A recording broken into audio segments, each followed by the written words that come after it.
Ազգը, որը չունի ռազմավարություն, կարճատև 100 տարվա համար, Գարդմանը ինչքան կարևոր կամուրջ է եղել հայկական աշխարհների, մեկ էլ հյուսիսի հետ։ Մենք պահանջում ենք միջազգային հանրությունից պարտադրել Ադրբեջանին հարգելու իրենց բնորանից բռնի տեղահանված անձանց իրավունքները, միջնաժամկետ 300 տարվա համար, պատասխանատվության ենթարկել Ադրբեջանի կառավարությանը հայկական պատմամշակութային հուշարձանների ոչնչացման համար,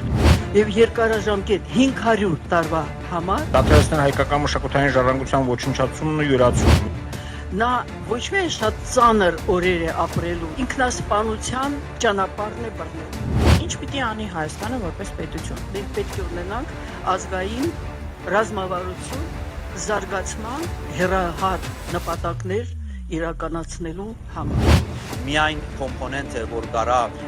երկարաժամկետ խաղաղություն հաստատի այս տարածաշրջանում, այն է, որ Հայաստանը կարողանա ռազմապես դիմվի։ Ամբողջ աշխարհը հասկանում է, որ Հայաստանը դա մեծ քաղաքակրթություն է։ Շատ թարգմանցիներ գնում են առաջնակից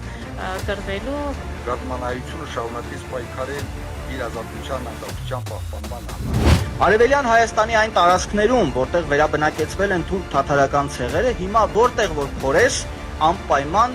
խաչքար ես գտնում։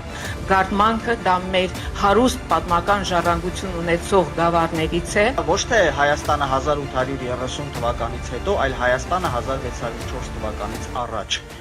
Շատ քչերն են այսօր խոսում հայկական Նախիջևանի մասին։ Հայաստանը մինչև 1604 թվականը Արևելյան Հայաստանը, այդ թվում նաև Արցախը, Գարդմանը, Նախիջևանը